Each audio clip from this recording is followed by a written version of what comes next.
Welcome to Jurassic Park. Hello, everybody, and welcome to the Creator Notes podcast. Today, we are joined by the one and only, well, maybe the biggest dinosaur fan there is, the one and only NJayHighways. How are you, sir? I'm all right, living, breathing. Living, breathing. Feeling That's good. Yeah, we'll unpack the dinosaur stuff in a minute because it's just one look at you, it's pretty obvious what's going on.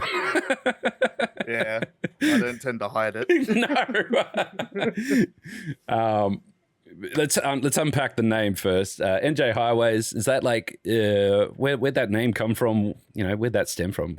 I'm more interested in the highways part of it. It's yeah.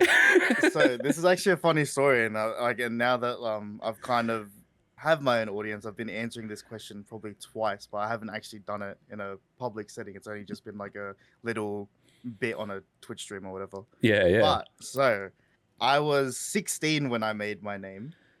Okay. So I don't know if anyone knows the band called A Day to Remember, but they're one of my favorites. Yep. And pretty much it's two songs combined together. So there's one song called NJ Legion Ice T, and then Mr. Highways is thinking about the end. Oh, okay. I get it. I couldn't have Mr. Highways because it was already taken on Xbox. Yeah. So I was like, damn. And I was like, okay, let's look at other songs and then combine it. So I was like, okay, the letter N and then J and then Highways. I was like, okay. And then when I first started streaming after I finished school in like 2017, I used to get people coming into my stream being like, "Oh, it's New Jersey Highways," and I was like, "Bro, does it sound like I'm from fucking New Jersey?" Like, no. So I was like, "Okay, I gotta change this," and I was like, "All right, why don't I just put my name's Jayden?" So I was like, "Why don't I just put NJAY Highways?" Yeah. That way it's still NJayHighways, but right. It has a bit of me in it. So yeah, that's how it came to be. It's always interesting to hear that, like the thought process of like where did that name come from, particularly when you go on and then you start like creating content and stuff like that. And like, oh shit, this is what people are going to call me from now on.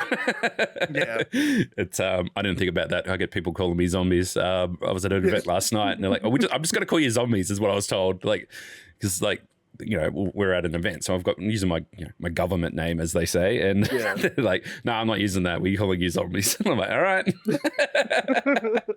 That's how it works, I guess. But it's so fascinating to me. And my favorite bit that always comes up when talking to creators and stuff like that is there going to be any names left for the next generation? Like, we're taking all the names. They're going to run out.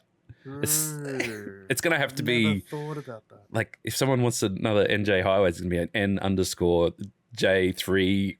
It's like, we've got, it's the same with like how passwords get longer and more complicated. So are these names. So it's that's a great thought. Yeah, because imagine, and even like as like for me, for example, I went through a lot of gamer tags through my life. And like once and on Xbox, I don't know if it's still the same, but once you use that name, you can't take like someone. Yeah, can't take that ever again. Yeah, they every now and then they do do a re-release sort of thing, but like the likelihood of something that's completely inactive for however long being useful, like you have to guess. You don't have to guess unless they like give you a list or something like that. But I'm sure people just try and take all the funny names to begin with. Just hold on. But yeah, no, it's something that's very dystopian when you start to think about usernames. We're going to have to start like reserving usernames for future generations. It's very crazy. Anyway, just a thought. It comes up a lot because it's just one of those things where we spend so long organizing our branding and getting our names and everything right and all that sort of stuff. And it's just, one day someone's going to pick a name and then it turns out that name was a creator previously and he got cancelled for something and it was really a bad choice. It's like, if they can't reuse them all, it's... Oof. So the other thing, obviously, the name that we just spoke about just before the podcast is, and that you're known as the Dinosaur guy. Is that like, was that thrust upon you, or did you just start wearing the name and hoping that people would start using it? Like, how did that come to be like your public image as the Dinosaur? And I have to admit, when I see anything Jurassic Park themed anywhere, I think of you. Like it comes in my head. I'm like, I wonder if he knows about this. Like that's the one thing that I never knew how much like people think about me. I get DMs like I'd probably say fortnightly, maybe weekly, but fortnightly I get a message from a creator in the space, and they're like, "I saw this at JB. Oh, I saw this like these socks." Blah, blah. I'm like, the fact that someone like sees that logo and then they think of me and then message me is like, it's mind blowing. Like it's crazy. I didn't call myself the dinosaur guy at all. Which I'm pretty sure it was PAX last year. Oh, most likely Supernova last year when I started doing more Jurassic stuff with Universal and stuff like that. Yeah. And Supernova and Universal did a collab for the 30th anniversary in Melbourne. Oh yeah, of course. April yeah. last year. Yep. And they invited me to shoot content and just to promote it and just to be, I guess, the dinosaur guy. And then I did that, and then they kind of snowballed because Universal liked me even more. And then, so did they invite you because you like they knew that you liked dinosaurs, or was it just like? So my side thing, I'm part of so you know how there's like Marvel fan channels and stuff like that. Yeah. So I'm part of something called Jurassic Outpost. So Right. They do. Yes, I've heard of them. Yeah, we're one of the biggest Jurassic fan channels. Yep. So I joined them. I started managing their TikTok and stuff like that. And then over time, the guys because they work with Universal in America, they're like, "Oh, there's some projects here in Australia. Like, do you want to work on them or be like international?" Yeah. I was like, "Heck yeah!" So then that's how that started. So then now Universal know me as the Jurassic You're the dinosaur guy. Australia. So I was like, "Okay, cool." And then yeah, ever since Supernova Melbourne, they invited me to the exhibition, and then then I got a TV interview for Channel 7 last year. And I was like, "Okay, cool." And then then PAX, people were like, "Oh, you're the Jurassic guy, you're the dinosaur guy." And now every event I go to, like the last one, which was the Twitch meetup, I walk in and they're like, "It's the dinosaur guy, it's NJ the dinosaur man." And I was like, whoa. I was like, okay, cool. I was like, I like it. Yeah. It's like, yeah.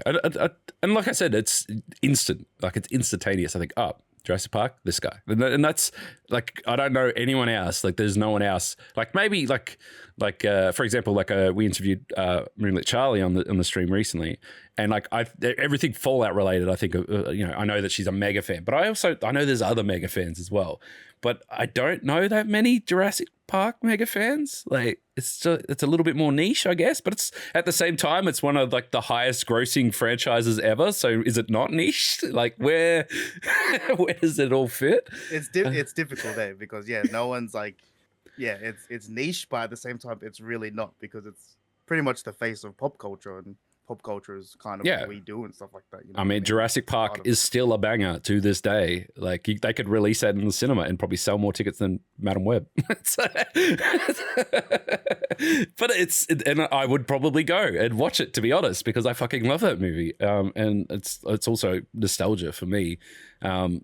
Growing up, like for me in particular, it was like most people had like, say Barbies and whatever, Barbies and Transformers and stuff like that. Our house was like Street Sharks and Jurassic Park. And I love Street Sharks. And it's like a throwback. It's a throwback, but they're coming back as well. They're re-releasing some Street Sharks soon. I saw that recently. Really? And I was like, oh, you're speaking to me. Wow. That's amazing. Wow. Okay. But yeah, like Jurassic Park was such a big part of like just my upbringing in general, and like every time a movie came out, it was a must see at the cinema experience for like not just me but friends, family, and everything like that. Speaking of like you said you did like a TV appearance. Yeah. I've had a few TV appearances myself, and I just want to compare notes real quick. Is it something that then instantly makes what you do validated to your like friends and family, like your IRL? Yeah, they fucking love that shit, right? As soon as you're normal TV, you're a superstar. Dude, for real. Like I didn't know I was doing the Channel 7 thing until the red carpet event thing, like those Universal people there and stuff like that, and obviously people that run the event, and everyone just like loved me because I guess I was like a fan and stuff like that. Yeah. And I was just talking to everyone and all that jazz. And then yeah, they're like, oh, Channel 7's coming on Monday. Do you want to come? And I was like, oh yeah, like I'll get a pretty cool. They're like, yeah, you'll do an interview with Channel 7. I was like, oh, really? They're like, yeah. And I was like, oh, okay. And I was like, I'm shitting bricks straight away. I was like, shit. I was like, this kid from Mount Druitt, Western Sydney, gonna be on Channel 7. I was like, all right, cool. I was like, all right. And then I was like, yeah, all nervous, but yeah, like interview, yeah, it was pretty sweet. It pretty much I just like saw the ring light and I was like, oh, it's like I'm streaming or making a video. And then I just kind of calm myself down. And then yeah, you just kind of once that light flicks on and you're kind of like good to go. But yeah, I completely agree with what you said. As soon as I did the interview, I went to Penrith Plaza and this old couple recognized me. Like, you just on Sunrise this morning? And I was like, yeah. And they're like, what are you doing here? I was like, I'm from Western Sydney. Like, this is the thing that like we like to knock on like sort of just free to air TV is kind of whatever, who cares, right? But I think like Sunrise still averages like 500,000 viewers a day or something like that. It's big numbers. You're not getting that on Twitch, you know. It's like no. Well, it really puts things into perspective. And it was like the first time that like when I was on TV, I was on the TV show The Block, right? Which it was interesting because I went from that person no one really gives a shit about because he's just doing his own thing to, oh, mum's proud and she's telling auntie and nan's been watching and, and all of a sudden they're all interested in what I do and it's like, okay. Yeah, the aunties and my mum going crazy on Facebook. Look at my son. Yes. Yeah, and I was like, okay, cool. And then it's just wild that because I still shit on mainstream TV and stuff like that. Yeah, we all but do. it's still kind of mind blowing. Like, yeah, you do that, and then so many people message you. I just saw you on TV. Whoa, whoa. Like, I think that the big thing for me is I was in an elevator and it was, like the show hadn't even started, but I was on one of the ads for maybe a second, and I was in an elevator and the guy in the elevator just goes, "Do I know you from somewhere? I think I know you from somewhere. You look familiar." And I'm like, "I don't know what you're talking about, mate. Never met you in my life." And then I saw the ad and I'm like, "Oh my God, I'm on the ad." Yeah, it's like, but I've done that as well. I mean, at the end of the day, I was happy to keep doing because I did it for a little bit, but it was like, I more did it for like my family and my mum and dad and stuff like that because they had something to brag about. Because like, talking about gaming and stuff like that, you know, there's not a lot to brag about. Nana doesn't know what's going on, you know. It's like, but it was always very interesting for me. I was like, that for me was like, kind of it took a bit of a corner because I was like, well, fuck, if I can do live air TV, free to air TV, and hundreds of thousands, if not millions of people see it, and you know it's not a big deal, then fuck it, I can do anything on the internet. That's fine, you know. It's like a face cam, not a problem anymore. Everyone's seen my face. It's good. That's the thing. Like it really just I was like, like I don't know if you got this feeling. It more happened on the second time I did at the start of the year, but I just sat there and I was like, and I know because you know how like the first week of the new year you're like, I'm gonna do this, I'm gonna do that. But like it really hit me. I was like, shit, I'm already starting off the year like this. Yeah. And it just like hit me, and I was like, bro, this is wild. Like, imagine like telling yourself a few years back that this is gonna be what you're doing now, and then okay, weird. Oh, you know, even better if you go back to like, you know, the kid going to see Jurassic Park for the first time. You're like, everyone's gonna know me for this movie one day. You know, it's like, it's weird, but it's great. And look, I think like Jurassic Park in general, just, you know, let's just sort of finish up on the topic, I guess. We'll get through it. But there's like Jurassic Park, it's not finished. There's you know, they're expanding on the gaming sort of side of things. They're expanding on the movie side of things. You know, it's like there's still value in the IP and it's still going along. And I know the last few movies haven't maybe been the blockbusters that everyone hoped for, but like it's still going. It's still, you know, going strong. So like, it still makes over $1 billion every time. That's insane when you look at it. It's insane.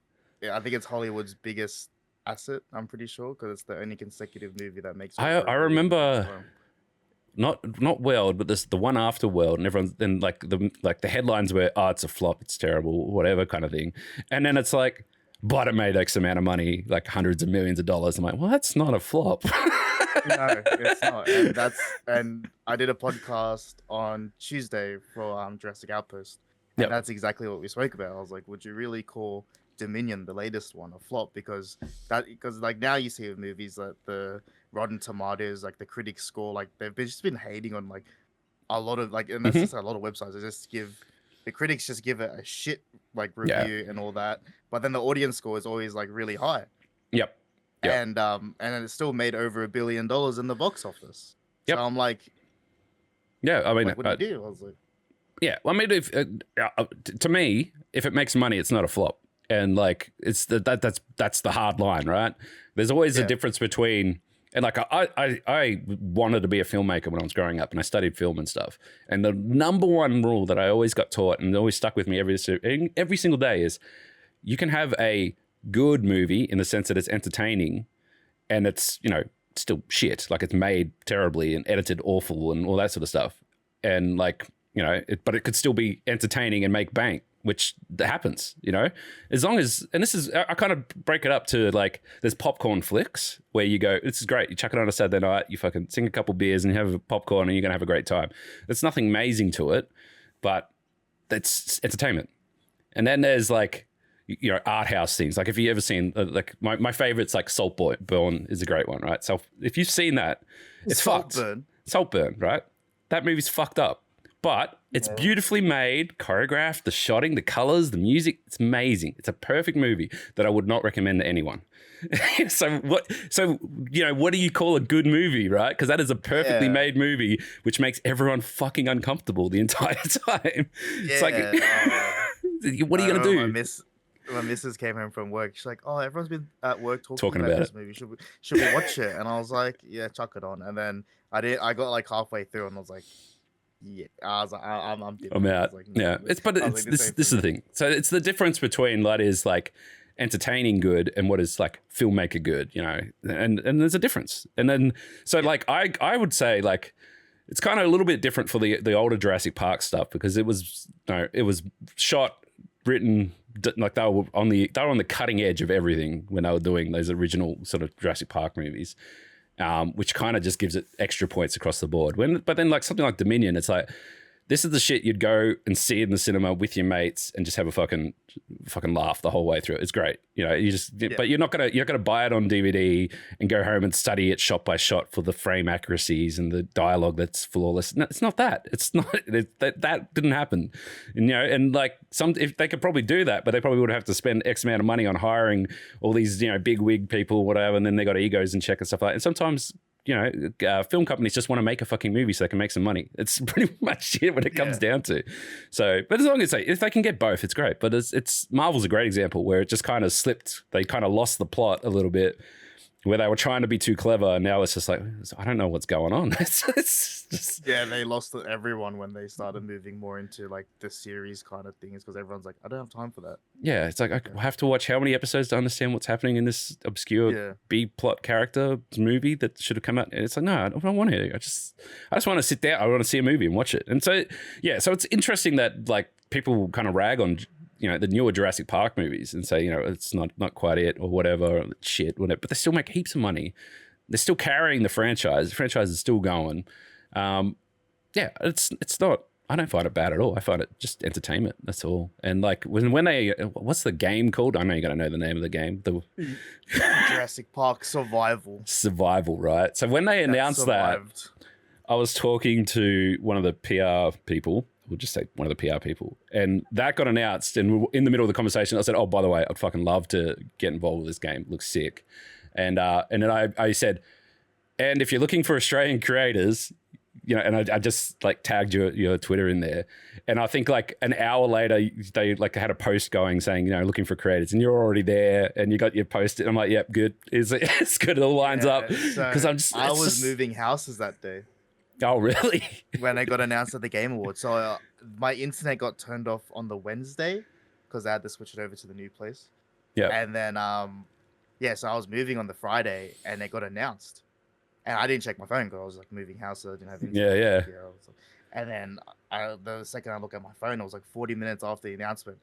Scrolling through Twitter, like just from my notifications. Like everyone's like, Jayden, DMs, everything. I was like, what the hell happened? Yeah. It's your calling. I saw it and I was like, bro, what? I was like, no. And going back to the red carpet event, I spoke to Universal people, and I know a lot of things, but the one thing I didn't get told was the game. So Yeah. it was a complete shock to me. So there's a new movie in the works. I found that out in September. New animated series. I found that out in September. So that was the one thing that I didn't know about. And I was like, bro, what? Yeah, that kind of flew under the radar for a lot of people, I think, because like I had no clue. I'm usually on the ball, you know, with sort of new IP or this is coming or whatever, just like stuff, but like it just nothing, and they just drop a trailer like that. Yeah, it's wild. And it was I'm so excited for it. And yeah, just Friday, the CEO or one of the big bosses at Saber Interactive announced. That it's still in development. It's still coming. Because that whole Saber thing has got. I was like, because gaming's been all the gaming news all over the place. Shit. Yeah, like so many people lost their jobs, and I was really like to the Jurassic Outpost boys. I was like, wrap it up, it's done. I was like, knowing gaming what it's like in 2024, done. I was like, wrap it up, cancelled.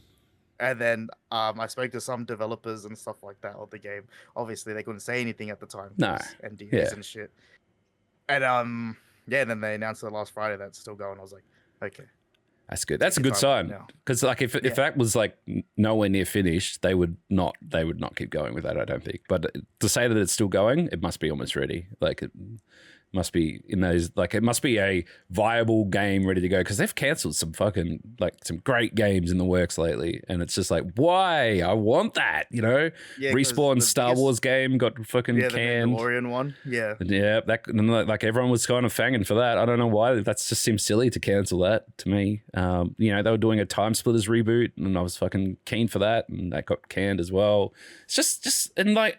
The games where they already had good news stories of them getting made. I don't know why they have to pull the pin now, because like it's already got that momentum behind it. And then they announce around it. Yeah, and then they announce weird, wonderful games. You go, I have no idea what that is. It's like, where's my Mandalorian game? Well, I don't think Jurassic Park Survival will come out this year. I'm kind of hoping it doesn't, just because with the mess of the start of this year already with the sale and stuff like that. I'd rather it come out next year, especially with the new movie coming out next year and stuff like that. It makes sense. Makes sense. And because I think Saber are releasing Warhammer this year as well, so it doesn't make sense for them to release.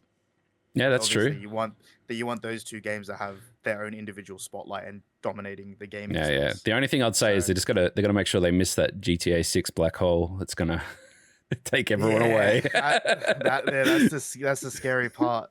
That's the scary part. It is very scary. Talking about, because I was like, I want 2025, but everyone already knows what's coming out in 2025. Yeah, so any game that decides to compete with that is you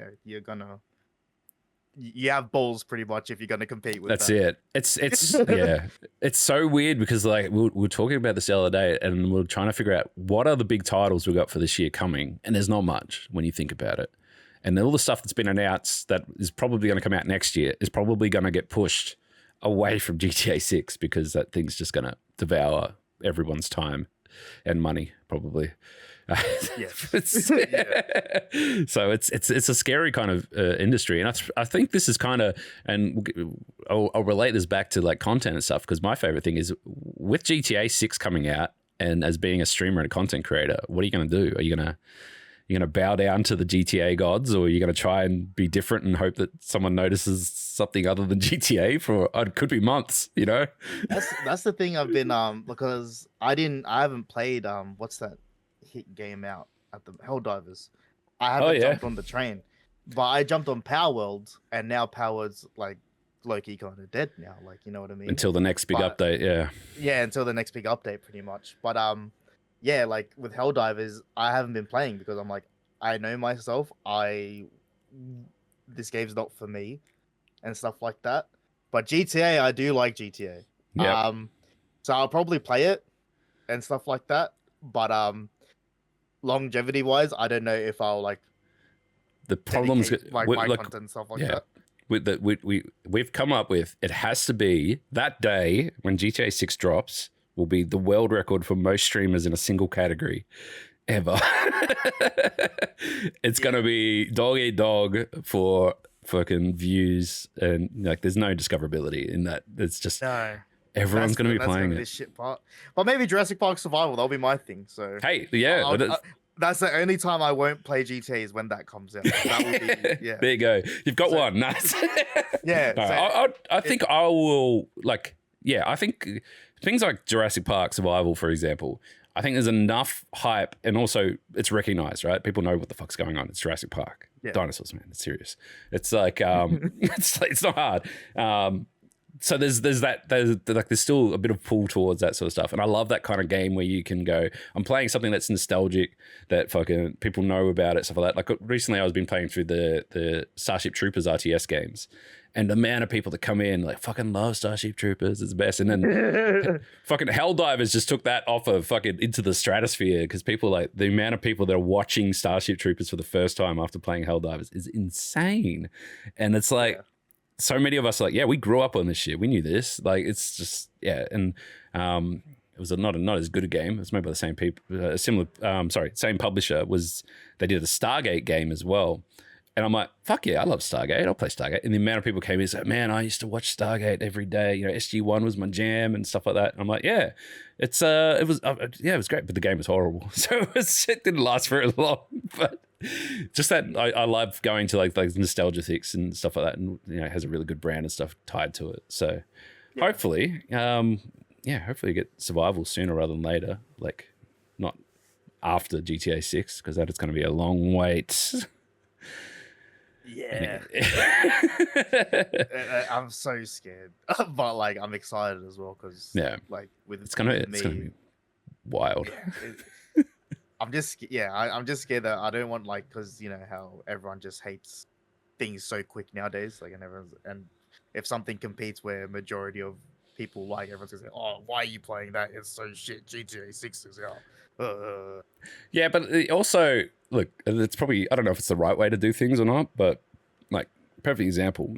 I got given a key because I asked for it for the new old Star Wars Battlefront. So like and hot garbage on launch, like it's just a fucking hot mess. Things were broken, multiplayer lobbies were broken, it was lagging, games crashing, stuff like that. Here I am streaming it, and we renamed the stream after about 4 hours to tech support help desk, because the amount of people that kept coming in going, is your game broken too? Are the servers working now?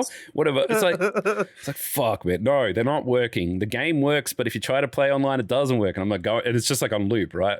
But I'm like averaging 100+ views. It's like there's so many people coming in just to voice their opinion about the game. And I'm like, cool, man. I'm gonna just keep playing it though. That's fine. That's probably the hardest thing. Like when you do work with like gaming companies and stuff like that, and someone comes in your stream, makes a really good point shitting on the game, and you're just like, thanks, man. Like, thank you. Like, I had one guy, and he's like, there's no multiplayer in the game. I'm like, no, it's in the game. It's just, it's kind of broken. It's janky. He's like, no, there's no multiplayer in the game. And then people would come in and go, is there multiplayer in the game? And he would answer them quickly and go, no, there's no multiplayer. I'm like, don't listen to him. I ended up having to ban him because he was just getting real salty about it. Every time I kept on telling him he was wrong, he'd start like trying to argue with me. I'm like, dude, just fucking relax. It's a game. It's day one. It's just relax. But yeah, it's tricky. And I've had it a couple of times where I've like messaged the publisher or whoever I got the key from or whatever, and just be like, yeah, you know, here's the content, here's the stats, whatever. Game wasn't very good. And every now and then you get a, yeah, we know. It's like, but that's good though. Like if they can acknowledge that they fucked up, then that's the best, because it's like it's so much pressure on a creator when like someone comes in, they're like, this game is shit, and you're just like, I know, man, but it's like, but it's sometimes I enjoy playing shit games, so it's kind of like, I get it, guys. The game's shit, but I'm enjoying myself. It's, you know, it happens, unfortunately, but we just do it the best we can. And look, I don't know about yourself, but most cases, people I've ever dealt with, movies, TV, games, whatever, they're all pretty cool about it. Like if they recognize, if you just go, hey, you know, it wasn't that great, or you know, we had a shit time, or game was broken, but we did the best we could. They're like, yeah, cool. It's never a problem. Like that, no one. See, I am too scared to give that feedback. I'm like, yeah, I had a great time. But like, I really love this game. Yeah, never touches it again. But like, yeah, I'm way too scared to be like, yeah, like give feedback and stuff like that. I love feedback towards myself and like my content, what I do, but I'm scared that people will get too offended. And they'll never work with you again. They'll be like, no, that guy, he's a hater. Yeah, fuck him. Get rid of him. Yeah, it's something like I've never had anyone go, oh, you must be positive about this game or anything like that. It's always just like that. I think who was it? It was the fuck, I can't remember that. But they sent me a game, and then they have like a huge page that you got to sign. It basically says you must be honest. If you don't like this game, you must say you don't like this game. Like, it's very clear. And I'm like, okay, I kind of curious what happened to spawn this page of like disclosure here, because like, yeah, it's someone did something to get. And so, okay, it was Private Division. That's who it was. And like, they do a lot of really cool indie games and stuff like that they publish. And yeah, they're very clear that you must be honest about this game. I'm like, okay, I was going to be anyway, but thank you. Anyway, going back, obviously, we as a content creator yourself, I'm curious as to how long you've been in content creating, and sort of, more importantly, what got you into content creating? Was it a particular game, or what spawned it all on? Obviously, we know that you're deep into your Dinosaur arc right now, but yeah. like, where did it all begin? Making content. This is, yeah, I guess where it first started. I was in high school. I was like probably year 7, year 8. Yeah, I think it was when GTA 5 came out.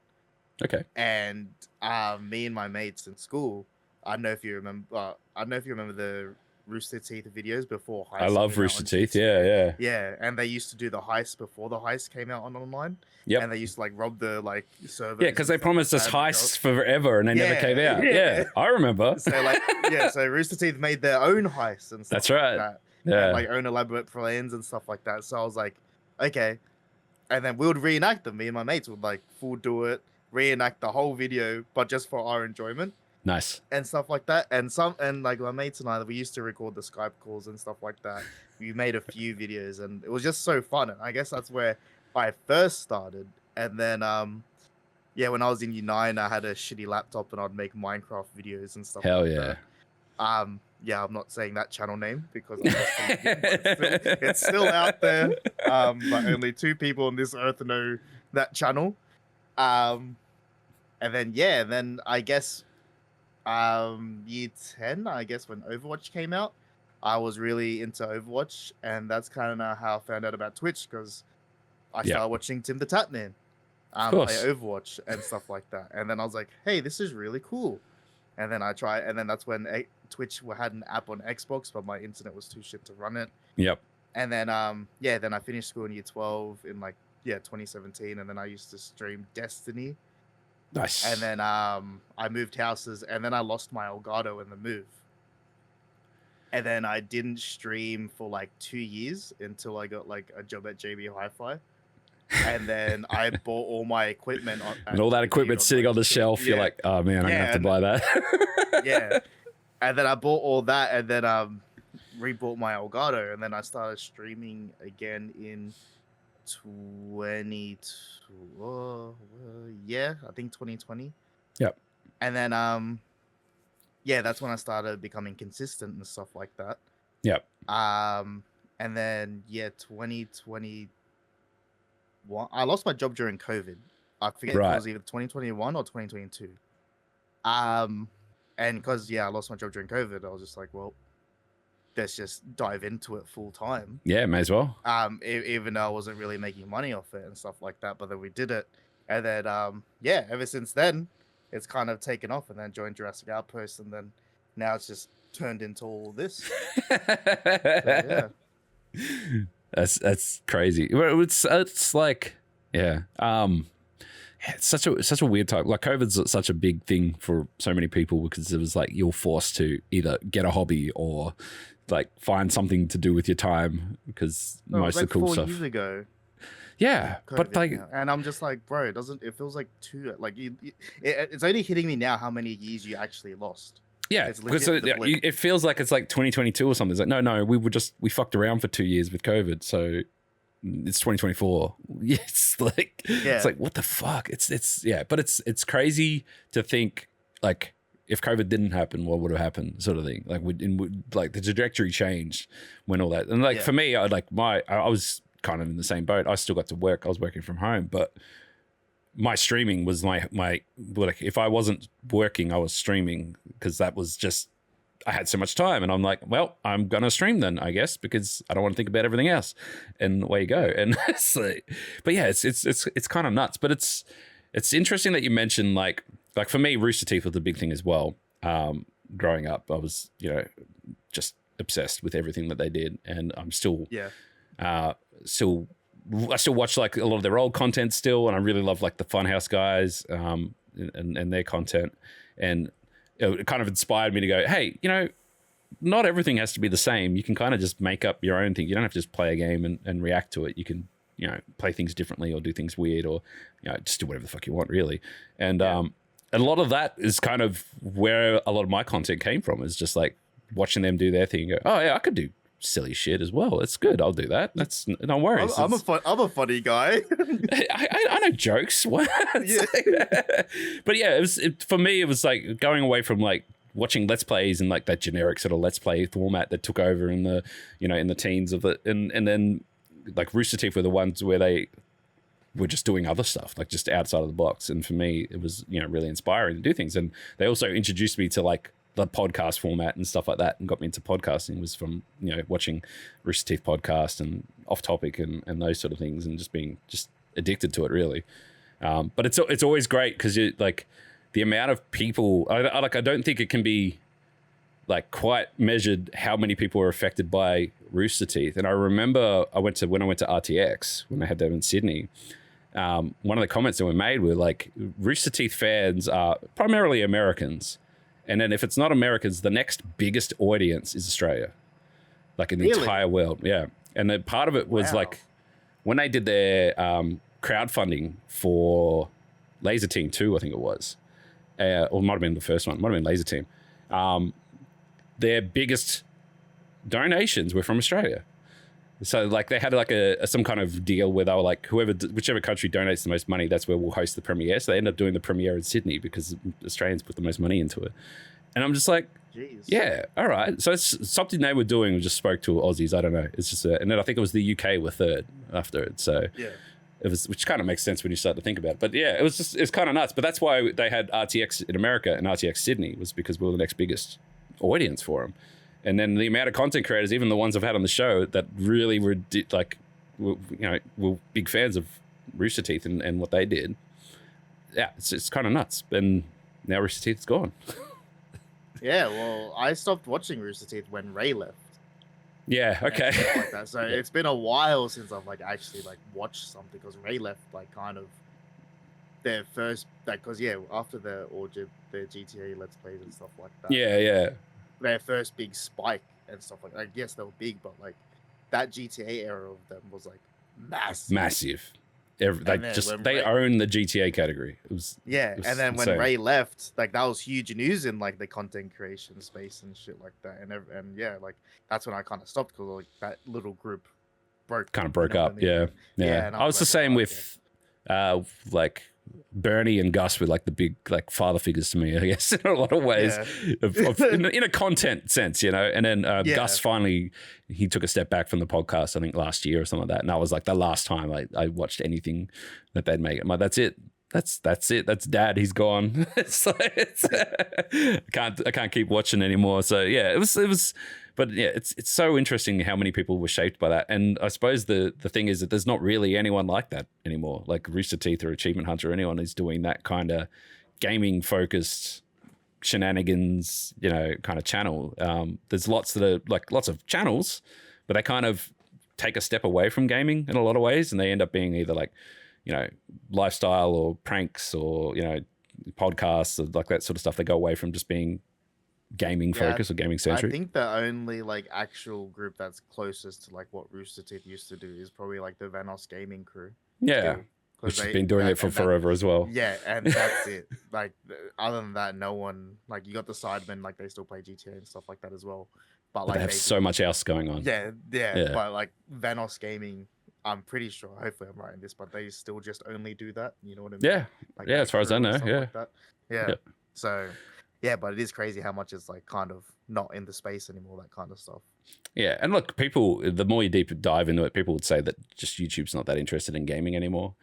And like, I mean, if you look at the decisions they make for their content stuff, yeah, probably true. But like, there's still lots of gaming on there. And it's the same way that like live streaming is kind of like they celebrate a lot more like just chatting IRL stuff and events. Like they really do push that kind of stuff now over, you know, those who are just doing their weekly grind or, you know, playing World of Warcraft or whatever.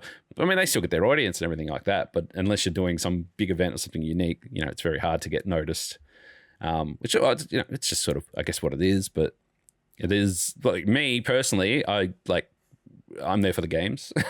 It's like I like to watch a lot of gaming content, and it's getting harder and harder to find new people that, you know, are in that space and doing that kind of stuff. But in terms of gaming content for yourself, like you mentioned Overwatch, big part of your gaming stuff. I know I have caught some of your final streams a few times. The finals I've been playing, but like it's kind of fallen off. But it's you know, the game was fun. I really liked it. I really liked it as well. That's why I still play it, because it's like, to me, it's one of the best FPSs that come out. I thought so. Yeah. But the thing is, it just keeps crashing. Like my PC is completely fine. It can run the game. My PC can handle Warzone, everything. Yep. And it's only that game where I blue screen or whatever. Yeah. And that's it. And it's just so annoying, because it's like, it's a good game. I've reinstalled it, uninstalled it, done settings on Steam. I've gone into the files. I've done everything on Reddit. Yep. Still doesn't work. And I'm doesn't want to work for you. Like, so yeah, it's just like, I like streaming. I like playing it, but it's just, like, at what they make it hard. Like, yeah.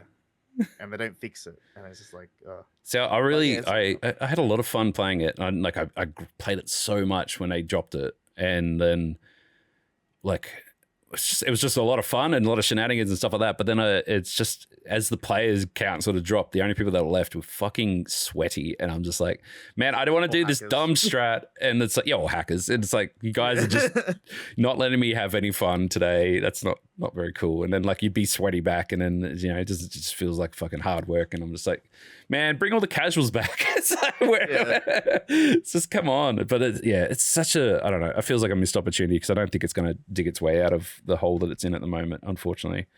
No. But yeah, it's like, so what other sort of games you're into? What have you been playing? Or I stopped playing Overwatch before I moved. Because the last 2 months in my old house, I was playing Overwatch, and it just kept getting shitter and shitter. And I was only playing I was like, new house is just gonna be. I'm not playing Overwatch. I was like, fresh start. Get away from it. And I it just like those last 2 months from October, November, and the game was just like, ugh. And I stopped playing, and I say this to everyone. I was like, I'm much happier now. Yeah. I wake up, like, I can't wait to start the day. Like, oh my god, I'm so happy. My mindset is so positive and stuff like that. I love my life ever since I dropped Overwatch. I'm genuinely happy. Unreal. And people like come into the stream like, oh, when are you gonna get back on Overwatch? I was like, man, I've uninstalled that. I was like, I ain't getting back on that. I was like, no, it's gonna take a bit. It's gonna be. I was like, they've made so many stupid changes now, and it's just like, it's not like Overwatch 2 is a scam. Everyone got baited to buying that. Everyone. And they know it. Just drops it. Yeah, everyone knows it. Just some people choose not to acknowledge it, but they know it's a scam. Yeah, it's a scam. Like, why should I have to pay for skins that I could get on my Xbox? Yeah. When I used to play Overwatch 1, why do I have to pay for that when I could get them for free? And stuff like that. No. But I don't play Overwatch anymore. I did play Powered. I was on that train for a bit. But nothing. I'm just waiting for X Defiant, if I'm being completely honest. Yes. That's the game that I'm waiting for. I played that last beta, and I was just like, damn, this is good. This is like, it felt like OG Call of Duty. I was having so much fun with it. And I was getting shit on and still enjoying it. I just, it's just so good. Me too. Because I went to Ubisoft head office in February. Yeah. And they had the whole team, like we weren't allowed to go in there or anything like that, but they had the team working on X Defiant and stuff like that. There's a few rumors, like there's a Twitter page, like X Defiant tweets or whatever like that. They're like the biggest community page and stuff. Yeah. They said it would come out before the 31st of March. So yeah, it's. I mean, it's going back to the finals. They kind of stealth dropped the shit out of that as well, so it's possible. Oh yeah, that dropped at the Game Awards as well. Yeah, they just went, hey, we're going to talk the latest trailer for the finals, and it's out. You know, maybe we'll get that. Maybe they'll just, I don't know. I don't think so. I think it's probably a little bit. I think X Defiance. It's they're so poised to take a great chunk out of the FPS market right now. They should just absolutely go for it, like full marketing, everything. Because Call of Duty's in a slump, Battlefield's in a slump. Fucking, I mean, I'm surprised you mentioned Battlefield, man. I'm a Battlefield fan. All right, I love Battlefield 2042 beta. The beta was amazing. I loved it. I was like, oh my god, Battlefield. Okay, so I played the beta as well. It felt like a different game, right? When the game came out, it just was weird, right? It was It's not just me. When the game came out, I remember me and my mates were just like, because I was starting a content group because Battlefield and Halo Infinite were dropping in the same year. That's right. I was and I was so excited for like my content creation because that's when that was like my first year in and stuff like that, and I was like, oh my god, I'm gonna be in content heaven, bouncing off 2 games. I'll get bored of this one, go to this one, like do that, everything. Battlefield 2042 dropped. I tried so long to like it. I was like, bro, what happened after the beta? The beta was perfect. Yeah, it felt really good in the beta. Yeah. And then, Halo Infinite. It's all right. I don't know how they fumbled that ball. I don't know how they fumbled that so hard. Like, Forge got released like 6 months after and stuff like that. And just what else? Game modes and shit. Not even all the game modes are in. There was like building hype for this whole new game that was going to come and change everything. And then they kind of just went, here's the multiplayer. And we're like, oh, okay, thanks. There's all this other stuff that's coming still. But just play this in the meantime. It's like, okay, and then the hype just died. And then people kind of just like, oh, it's okay, I guess. And like they've rolled out a few big patches and stuff like that. But it's like, that's not how you do it, man. Get us hyped up. Get us a day one. Get us a full lobbies of just people just going for it. You know, it's not. Don't drip feed this shit. I still think they should release a battle royale. That's I think so. Absolutely. Think Halo has the perfect like space for the battle royale because you got the vehicles, you got the big maps. I think it has the perfect potential to do a battle royale. But I 100% agree. 100% agree. And also, like Helldivers is a great example where there's a lot of similarities to like Spartans and you know Warthogs and all that sort of stuff. Where it's like people are eating that shit up, and Halo has all the assets plus the lore, plus they got a fucking TV show as well now. Like they can't. How can they miss? Like how it's. And like, it's not like they even tried to compete with Fortnite.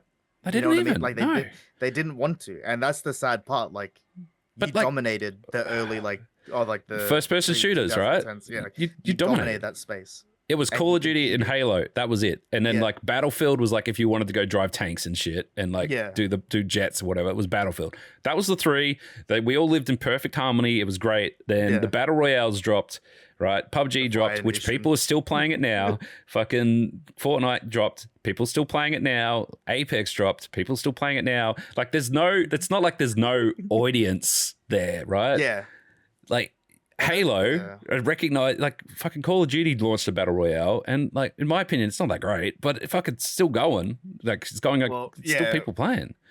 Halo should be able to do the same. Well, that's the thing. Like, so you mentioned PUBG, Fortnite, Apex, and Warzone. So that's 4. Yep. And look how many FPSs are out. There's only 4 big battle royales. There's so much space to have a new but how old are those 4 battle royales? Is my point. Exactly. Just bring out a new battle royale. We're ready. We're set. We're going. It's good to do it. Fucking Call of Duty's doing nothing. Like they really have to pull something amazing out this year if they want to keep being relevant. Because that last year was a joke. I think it's done. They got one left. I think they got one left in the chamber. If they bring out something as good as Black Ops this year, they can. They're remastering Black Ops. That's what they're saying. But yeah, everyone's gonna buy it because of nostalgia. But then they're gonna make everyone bought last time. one. They fucked up with Warzone. They fucked up by making you have to buy the new game to be able to compete. Yep. And it's just that was the wrong way to go about it. They should have kept it just separated. So what I don't understand, right? And going back to Halo in particular, you have all the assets, you have all the lore, everything. You don't even have to build anything. You just have to take all your maps, as well. chuck them together, and put everyone on top of the maps. It's maybe some new net code and a bit of coding on that side of things, but all the assets are ready to go. You don't even need to. It wouldn't even cost you that much. So just make it free to play and add cosmetics. Done. Like not only that, but you could even do like people could build their own maps on Forge Battle Royale as well. Yeah, and you could even do like a map selection thing for a Battle Royale in Halo because how big the maps naturally are. Yeah, and we're literally talking about the shit that the community would do for them. Like do they just not like money? Is that how it works? Or it's I don't know. It's crazy to me, and I think that the stuff that Ubisoft has been doing with like they've managed to keep fucking Siege so relevant so long after it's come out, which is crazy to me because that game it's an experience. It's something. But like, yeah, X-Defiant can come out and just take over that FPS market because there's nothing in there. I mean, there's nothing in there that's playing, that's relevant. Like, yeah, I think about the stuff that when Call of Duty games used to drop, and it was like, it was as big as GTA drops, you know? It was like, there's a new Call of Duty coming, there's midnight releases, there's events, there's fucking, you know, I remember ordering beers online because they were Black Hops 3 beers, and it was so good. And I was drinking Black Hops while playing Black Ops, and it's a huge event. Now it's like, who cares? It's just not, they fell off. My first midnight launch, I was in year 6, and it was for MW3. Yep. And my mum took me to game. Nice. It doesn't even exist anymore. Yeah, no, she took me to game. And this was at 11 p.m. She took me, and then we were like waiting there. She had work the next day as well. And all this shit. MW3, I went to a midnight launch at Target. Really? Target? Target? Target had a midnight launch. Wow. That's how big a deal. They we're going to get in on this. This is just free money. And it was very bizarre. They opened the store at 11:45, and then everyone came in, got their free games, and left. There was no fanfare, nothing.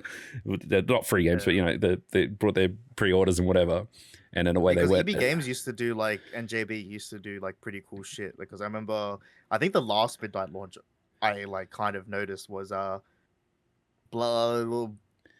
was, because before Warzone it was called Blackout. That was called so which was Black Ops 4, which is in Blackout, which I played a lot of, and it was fun, but it was just it was just so I finished before the midnight launch, but people were already lining up when it was 9 o'clock, and they're like, oh my god, and shit like that. And I was like, wow, people are still showing up to this. I was like, that's pretty cool. I think launch events and stuff for games are entirely underrated. They should do more of that stuff. It's so like things like Final Fantasy just dropped, which is obviously a big deal for a lot of people and a lot of nostalgia and stuff like that. Yeah. And it's just walking in the JB Hi-Fi and grabbing a game and walking out. It's not really much fanfare. If they had an event on, you know, even if they just did it at say if it's here in Melbourne, they did something at Fed Square or whatever, people would turn up. Could be cosplay or whatever, and a couple giveaways. It's not hard. It's just something. I feel like that whole atmosphere of getting hyped up for a game, the game release, everyone's talking about it, everyone's buying it. You know, I feel like all that shit's just kind of gone out the window, and it's just just get the game and play it, and then hate on it. Yeah. Well, that's the thing as well. Now that I am a content creator and I do get invited to game I guess events and stuff like that, I'm like, damn, if I wasn't doing this, no, like they like I know it's because I'm a creator and stuff like that, but like Yeah. this is now like the closest thing to like a midnight launch and stuff. Yeah, Like that. exactly. You know what I 100%. mean? Yep. And like yes, I'm very lucky and I'm fortunate to be at these events, but like I know there's probably bigger fans than me going like Yeah. that would Yep. love the opportunity to go to these events and stuff like that. So yeah, I think it would be really cool seeing midnight launches back, but I think so. I think the only place Yeah. that could do it is EB Games if they would want to. Yeah. But like, Yeah, I it'd mean, be but cool they if should. It's like even like if Xbox had a big game coming, just like Xbox, just do something. Do get a local marketing thing going. Whatever, just something. It's because like I get invited to a lot of events, and like a lot of the time I'm like, why am I here? Like I'm so happy and pleased and privileged to be there, but it's also like I know 3 people that should be here more than me because they are fucking diehards. It's like if I got invited to a Jurassic Park premiere and you weren't, I'm gonna feel really bad. It's like, just hypothetical. No, it happened in Dominion. I didn't get invited to the premiere, and then they invited a bunch of like Instagram influencers like Bondi And you're gone, and stuff yeah. like that. Yep. And I was like, bro, no, I Yep. was like, they didn't know anything about this. Yeah, and look, and that's totally fair. Me. It's totally fair to like it. It feels like it sort of sounds like a dick move, and you go, I know more than them, so I should be there. But it's true though. Like you are the diehard fan, and as a fan, there's no way for you just to go there. Like you can't purchase a ticket or anything. Like you can't go to that. You have to be invited, and that's the weird bit. Yeah. Yeah. Yeah, definitely. And that's when when I saw people like when the community manager for Jurassic Park Survival, and I saw people like not that I was like I would be jealous. This is the only time I'd be jealous. You're like, get out of the way. This is mine. Yeah, get out. I was like, no. I was like, I shouldn't be thinking like this. Like people like if they enjoy it, yeah, they should like apply for it. Yeah. But I was like, if I don't get it and these other people do, that's when I'd be like, shitty. I'll be like, nah, come on, man. Like, and that's the only time I'll be like, I guess I have an ego, I guess. No, but it's justified though. Like it's unfortunate that that's just sort of how the world works. But the solution is simple. They need to make fan events that people can get into. Exactly. I think that's pretty much what it is. Yeah.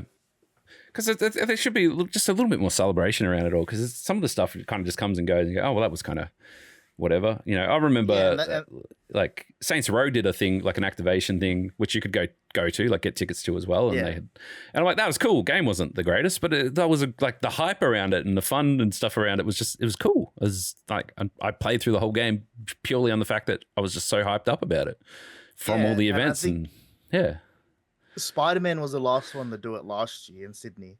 They did an activation with there was like a truck and like there was all like the Venom webs all around it, and they had NPC police officers and stuff, which was very cool. Yeah, and I was like, if they do more of that and make it more like for a night thing, like for an event and stuff like that. But even that, public like if you're a Spider-Man fan, you go, oh, that's cool. I'm gonna go down and check that out. Done. It's like. It's just things like that. It's just, I don't know. Again, we should probably run these things. Like you and me, we'll just figure this out. We'll just just tell them how to do it. Yeah, because I feel like the only like companies that would probably be on board would be like 2K and Ubisoft so far. But that's because like that I actually know them though, and stuff like that. Yeah, and like genuinely care about the community, and like you give them feedback, they take it on board. Like it's the genuine. Yeah, absolutely, I agree, 100%. And look, and a lot of like Ubisoft do a lot of really cool activations and stuff like that. I think the one I always think of that I missed out on because I just wasn't quite there yet it wasn't on like Buddy or anyone that could help me out was when they did that Leap of Faith thing for Odyssey, Assassin's Creed Odyssey. Yeah. And I'm like, that's cool. I would absolutely go do that. That was it's just like, but it's just it's cool sort of thing. I suppose on the flip side, there's always like packs and stuff like that where they can kind of do that kind of thing and people can go do it, or to a lesser extent things like Supernova and stuff. So well, they did that the Spider-Man activation that was during the week of South by Southwest. Yeah. So Perfect. it was very cool. So like they like really timed it and stuff like that really well. And the game came out that week as well. But like still, it was really cool that they took the time to do that while there was a massive event going on in the city and stuff like that as well. And it was just its own thing because like a bunch of creators were like, let's go see the Spider-Man thing. And they're like, everyone's like, what's Spider-Man thing? And like people at South by Southwest are like, why are people going to the Spider-Man thing? Like we have an event here. I was like, yeah, but Spider-Man. Yeah, but Spider-Man. Oh man, I would have absolutely gone, but unfortunately, wasn't in town. But like, and I didn't do anything for Melbourne, so it's fine. It's fine. But Melbourne gets other things. So Melbourne is a superior state, and I live in Sydney, so yeah, I'll always admit that. Yeah, we got a lot going on down in Melbourne. That's true. But yeah, it's good. It's good. Like it's good to share it around. I find it's it's you can't keep it all in Melbourne because there's a and it's the thing. Like I got asked recently, and they're like, oh, who are these great content creators? Who's all these content creators from Melbourne? I'm like, fuck, I don't know that many actually from Melbourne because it's like we're everywhere, and Australia's so big. Yeah. They're literally everywhere, and I'm like, well, I know these people, and they're from Sydney and then Brisbane, Gold Coast, ACT, Adelaide, Perth, and it's just like it's so many. But at the end of the day, I just said to them, I said the easiest way if you ever want to like find content creators and stuff like that are in Melbourne is just do whatever you're doing around PAX because that's when they're all here. It's like they all migrate down to Melbourne for at least a few days, and that's the best time to catch them because otherwise, it's just so hard to get to everybody, and there's so many talented people in so many different corners of Australia. So. But we are running out of time, so we do need to start to wrap things up. I do have one last question, which is kind of, I guess, a bit of an important one, which is what's next? What do you want to do next for content creation? Like, is there a particular brand you want to collaborate with? Get, big time sponsorships? Like, just pie in the sky. Where do you want to get to? What's the game? I actually got asked this yesterday in chat, and I was like, kind of, like, I don't know if you remember that commercial ad when Kanye's talking to Kobe, and Kanye's like, "Oh, what do I do next?" He's like, and then Kobe's like, "Be better." He's like, "But I'm already the best." He's like, not saying I'm the best, by the way, but he's like, just Kobe of streaming. I'm hearing it. Yeah, he's like, be the different beast. Than you are I know to the be one. animal or Yeah. Like, yeah. And so I was like, but what? I was like, what else can I like? What else can I do this year? Like, I started off the year Channel 9 interview, and then like the studio, working with like Elgato and stuff like that, being an ambassador, and we're only 3 months into the year, and all that happened, and all that has happened, and it really, like, it really is overwhelming because you're like, shit, like, yeah, what is my plan? Because you're so preoccupied in getting all this shit done, and you're just like, shit, yeah, what's my plan? And I got accepted into DreamHack, which was one of my goals this year. Awesome. But yeah, it's really like, I don't know who I want to collab with what brands and stuff like that, because I've already worked with like some of the brands that I really wanted to work with and stuff like that. So it's just like, it's just, yeah, like I'd love to get accepted to PAX again. I might be in Melbourne in June for working with the Jurassic World exhibition. We're just trying to find out dates and stuff because it's moving down there. Nice. Yeah, so hopefully that happens. I guess I can say this now because when will this come out? This weekend. Oh, yeah, definitely I can say this. I'm working with Smiggle for their Jurassic Park collab. Hey. So I'm doing that, and that should be out, like, all that stuff should be out next week.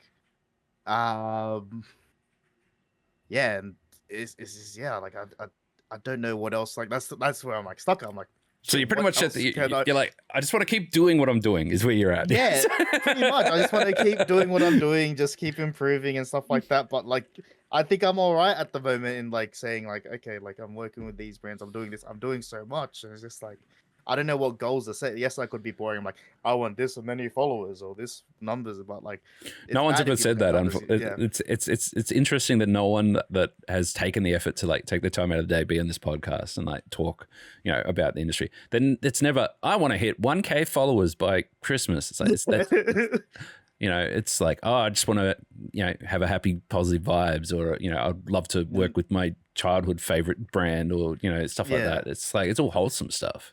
And I feel like that's the thing with content creators now. Like, I feel like when you're first year doing it and stuff like that, and you start seeing traction, you're like, oh yeah, like it's like with me personally, I was like, oh yeah, I want this many followers and stuff like that. But then when you start doing cool shit, you're like, it's not like it doesn't really matter with the number of followers you have. Yeah. So, Okay. Let's just for argument's sake, and like I don't know if you're gonna know the exact number, but how many followers do you have on Twitch? On Twitch? Yeah. I think 1,900 and something. So there you go. So the people that be like, I need 10,000 followers by the end of the year. All right, they probably have like, you can do more just like working, like talking to people and working on projects and like being passionate about something than making numbers. Exactly. That's what it comes. And so many people are so obsessed with the numbers. It's like it's not about the numbers. No, it really isn't. Like and that's what I try to tell people. Like, don't look at your view count. Don't look at numbers. Like, just be happy with what you're creating. Yeah. Like, yes, get feedback. Like, I always love feedback and stuff like that. Like, I always tell my chat, let me know if my video is shit this week. Yeah. Please tell me if my audio is shit, please. Yeah. But yeah, like it's just like when people ask me like, oh, what do you want? Like, what are your plans this year and stuff like that? I'm like, oh, like I just want to set the standard. Like my standard is now because last year I got accepted to the PAX and South by Southwest, and I was like, okay, I'd like to do that again this year. Yeah. So set the standard for that and stuff like that, and just keep that going, and then whatever happens, happens. And like I said, it's only March, and I already feel like I've done so much. Yeah, absolutely. Wild. Yep, absolutely. And and hats off to you. Like, it's so good. But I think it's an important message to hammer home. We're talking. You're the Australian delegate for Jurassic Park. Everything Jurassic Park related comes through you.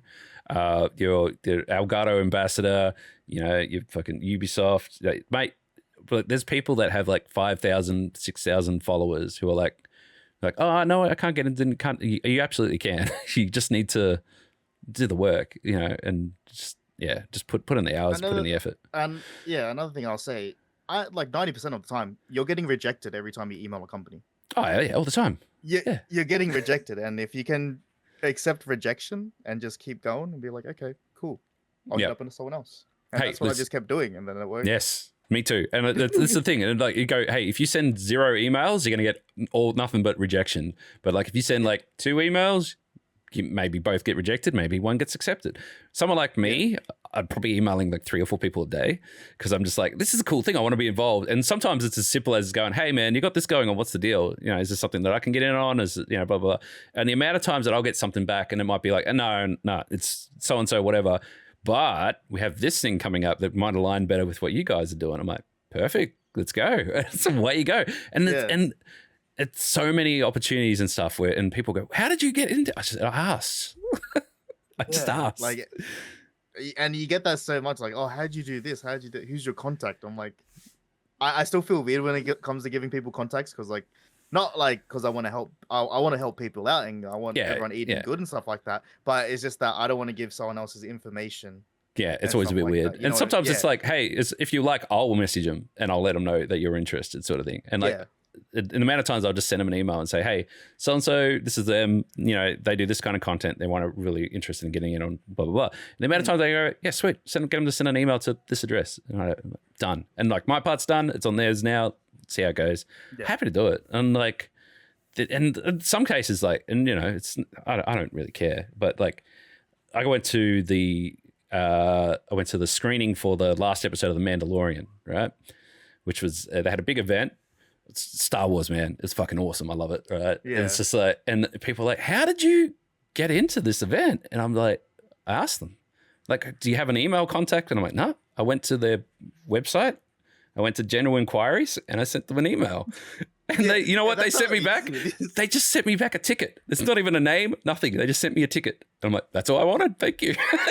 And that's the thing. Like, everyone's like, oh, who do you talk to when like you get all these opportunities? I'm like, bro, just go on the website and go and contact us, and then just do that. And then like you might never hear back again, or you might hear something. It's just a shoot your shot, and like just be honest. Say, hey, I'm a big fan. I want to make content. I'm a content creator. Blah blah blah. That's like, don't go, hey, I'm gonna tattoo it on my forehead if you send me a ticket. Like, do something. Tell them realistically what you're actually gonna do, because you're gonna have to do it if they say yes, right? And then just go for it. Just ask the question. But it's amazing the amount of people that just think that they need to work on their numbers and stuff like that. I'm like, that's not how it works.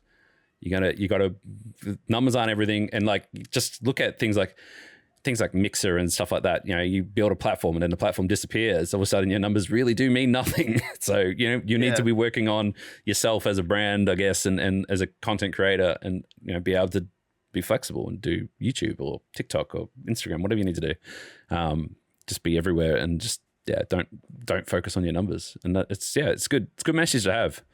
And I think the more people, and like I get really excited when I see people that I know going to the same events and stuff like that. I'm like, hell yeah, this is going to be so much better now that so-and-so is coming along. You know, it's like, I want people to get up and get into these things. So I'm always trying to, you know, just give people push and say, go for it. Ask for this and do it. And like the Elgato thing, cause I'm an ambassador as well. And like, that was like, I have a really stupid idea. And I remember I was sitting at my desk and I was watching a friend's stream and I said, oh, I'm buggered, but I should really film this fucking stupid idea that I have. And I filmed it all and I'm like, God, that's dumb. I'm sitting there going, what a fucking stupid idea. And I was just really getting in my own head about it. And then I saw Pog post his one up, which was just equally stupid, right? I went, fuck it, if he can do it, I can do it too. And I just quickly edited it together and sent it as well. And I'm like, yo, it's gone. And yeah, we both got ambassadors, so it was fine. But it's just, sometimes it's just a matter of just shoot your shot and go for it. And, you know, Elgato is like a brand that I've been in love with for like 10 years, ever since they started. And to work with them now and just see, like, I'm not even like trying to get free shit out of them or anything like that. I'm just really happy just being in the know with all their products and having people to talk to about their products and stuff like that. It's just really fun. So well, that was like me when I got accepted and they send you that form, like, what do you want and stuff like that. I'm like, I don't want like expensive shit. And I just so my Friday video this week, it's unboxing like all the Elgato stuff that I've been sitting here since I've been building the studio, and I set up the panels and all that stuff, set up the new key light, all that jazz, and I'm like, yeah, this is sick. And then they sent me out the HD60X capture card and the stream deck. Bro, I was like, I put that at like the end of like my list. I was like, I just wanted like lighting and then sound panels and then just I was the same. I was just like, and when they sent me the key light, I'm like, that's a key light. They're like fucking $300. Like that's the only thing I really wanted, because like I wanted to upgrade from my freaking shitty Kmart like ring light. And I was the same. I was like, they sent me the other stuff. I was like, bro, what? I was like, that's wild. Yeah, and it all comes from fucking shooting your shot. That's it. And like they asked for it, so you know, really, what are you doing if you're not shooting your shot when they're asking for it? So, anyway, mindful of time, we do need to wrap this up. Thank you so much for the chat, Jayden. This has been fucking great. Can't wait to. I'm going to catch you at one of these events one day. Finally, I'll be at DreamHack. I'm going Thursday. I'll be there. Hell yeah! All right, sweet as. Before we go though, where can people find your stuff? You need to pitch. Where do they go to see your content? So I stream 6 days a week on Twitch. I try to post daily on TikTok, but it's just been pretty crazy. But everything is just NJayHighways, NJayHighways. I can't be bothered to spell that. I'll probably get it wrong. But that's right. We'll have links in the description anyway, so it's all good. But yeah, I'm everywhere. Fantastic. And if you see anything Jurassic Park related, tag him like 5 times. He loves it. But yes, thank you everybody who's been either listening or watching this podcast. Appreciate it. If you can leave a like or a comment. If there is a particular creator you'd like us to approach to be on the show, please leave a comment on the video and I will chase them up and hit them up for it. They might say no. They might tell me to fuck off, but that's fine. At least I've asked them. That's all it's all about. So again, thank you for joining me, Jayden. And thank you for listening, everyone else, and we'll see you all again very soon. Thanks. Bye.